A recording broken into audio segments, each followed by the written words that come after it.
Hello lovelies, எல்லாரும் எப்படி இருக்கீங்க? டெய்லியுமே நான் உங்ககிட்ட ஒரு ரெக்வெஸ்ட் வச்சுட்டு இருக்கேன். ப்ளீஸ் சப்ஸ்கிரைப் பண்ணிக்கோங்க. இன்ஸ்டால பார்க்குறீங்கன்னா ஃபாலோ பண்ணுங்கள். உங்களுக்கு இந்த வீடியோ பிடிச்சிருக்குன்னா, பிடிக்கலனாலும் லைக் பண்ணுங்கள். லைக் பண்ண எனக்கும் கொஞ்சம் மோட்டிவேட்டடாக இருக்கும். உங்கள் ஃப்ரெண்ட்ஸ் அண்ட் ஃபேமிலிஸ்க்கு ஷேர் பண்ணுங்கள். நிறைய பேர் பார்க்குறீங்க, ஆனால் யாருமே சப்ஸ்கிரைபோ லைக்கோ பண்ண மாட்டேன்றீங்கன்னு எனக்கு நோட்டிஃபிகேஷன் வந்தது.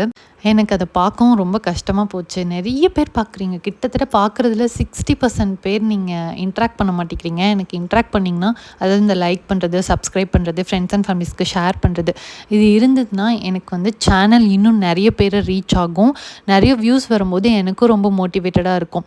இல்லை நீங்கள் வந்து என்னோடய வீடியோஸ் பார்க்க போரிங்காக இருக்குது அப்படின்னு நினைக்கிறீங்கன்னா, அதுவும் ஃபீட்பேக் நீங்கள் தாராளமாக கமெண்ட்ஸில் கொடுக்கலாம். நீங்கள் கமெண்ட்ஸில் சொல்கிறத பொறுத்து நான் வந்து சேஞ்சஸ் பண்ணிப்பேன். அதே போல் உங்களுக்கு ஏதாவது என்கிட்ட கொஸ்டின்ஸ் கேட்கணுன்னு இருந்ததுன்னா கூட நீங்கள் அதை கமெண்ட்ஸில் போஸ்ட் பண்ணலாம். நான் நெக்ஸ்ட் வீடியோவில் உங்களுக்கு அதுக்கு ஆன்சர் பண்ணுவேன். இன்றைக்கி ரொம்ப சிம்பிளான பிரேக்ஃபாஸ்ட் அண்ட் லன்ச் மெனு தான், நீங்களே பார்த்துருப்பீங்க. அதுலேயும் இந்த வெண்டைக்காய் பொரியல் பண்ணுறதுனா எனக்கு அதை கட் பண்ணுறத நினச்சாலே கடுப்பாக இருக்கும். இந்த மாதிரி ஸ்லைசஸாக இல்லை இந்த மாதிரி குறுக்கில் சீவி செஞ்சாலும் நல்லாயிருக்கும். எப்படி கட் பண்ணாலுமே அது ரொம்ப டைம் கன்சியூமிங்காக இருக்கிற மாதிரி இருக்கும். வெண்டைக்காய் பொரியல் பொறுத்தளவு சாப்பிட பிடிக்கும், பட் கட் பண்ண எனக்கு சுத்தமாக பிடிக்காது. உங்களுக்கு எப்படின்னு கமெண்ட்டில் சொல்லுங்கள்.